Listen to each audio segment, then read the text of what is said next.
So, friends, I'm continuing to explore digital Dharma with you, how to use AI for many reasons, with many applications. Personal friend and confidant, research assistant, health coach, mental and physical, and spiritual guide.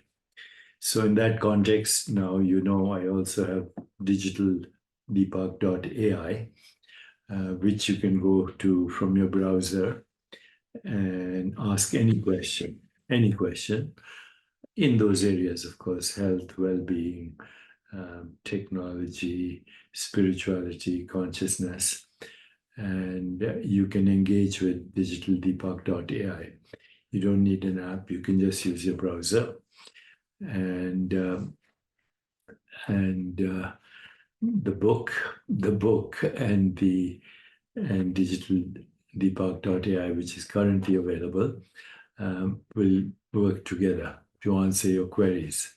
So try it out, and if you have any feedback, I will really appreciate it. So, in a previous video, I'd mentioned a while back that I have this recurring dream that happens frequently, where I experience a sort of identity theft. Okay, so last night again, I had the dream, and I found myself as a presence in a body, but I didn't recognize the body I was in, nor did I recognize the people I engaged with. I did not recognize places, although they looked familiar, but I couldn't name them. And then in the dream, I got into a taxi and gave an address to a place which, when I arrived at, looked familiar, but I didn't recognize it. In the dream, several people asked me my name, and I couldn't name myself. So when I woke up, I realized that my true self is nothing nameable, conceivable, comprehensible, or perceivable. That I have assumed different identities and different bodies and minds over eons of time. That I currently stand on a razor's edge between the dark night of the soul and ultimate liberation. And even moksha, as understood in the non-dual traditions. So let me elaborate on this a little further. Unfamiliar body and surroundings. This aspect of my dream reflects the concept of Maya or illusion in Advaita Vedanta. The idea that I find myself in unfamiliar bodies with unfamiliar people in seemingly familiar places aligns with the notion that our perceived reality is not ultimate truth. 2. My inability to recall my name. This symbolizes the dissolution of ego or individual identity, which is a crucial step towards moksha in non-dual traditions. The individual jiva is seen as an illusion, and I realize this is part of the path to liberation. 3. Revelation of true self. I realized that, and keep realizing, that my true self is nothing nameable, conceivable, comprehensible, or perceivable.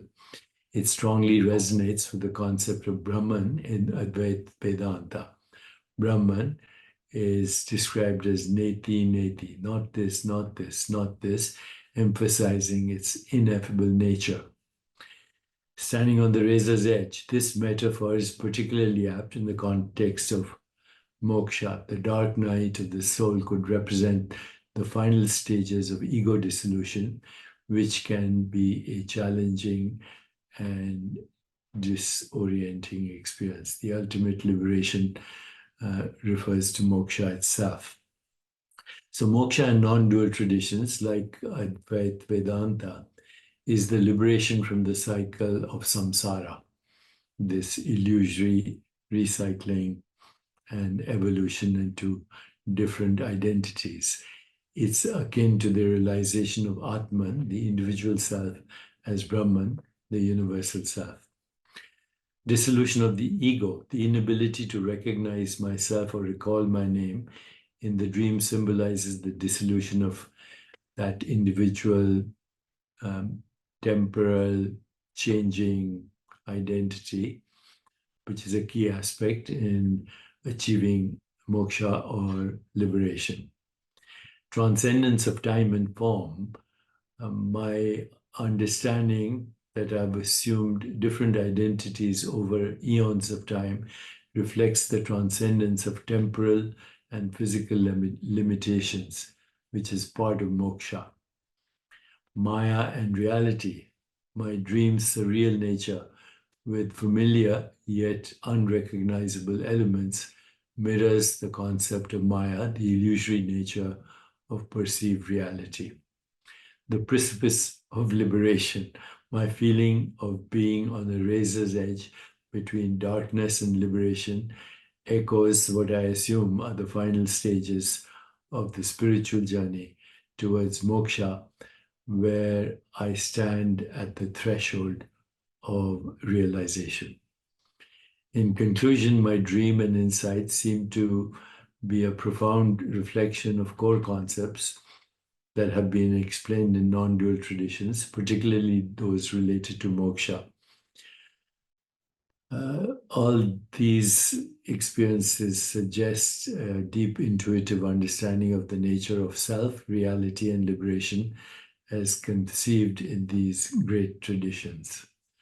So I felt like sharing my dream with you and as part of my spiritual journey. Let me know what your thoughts are.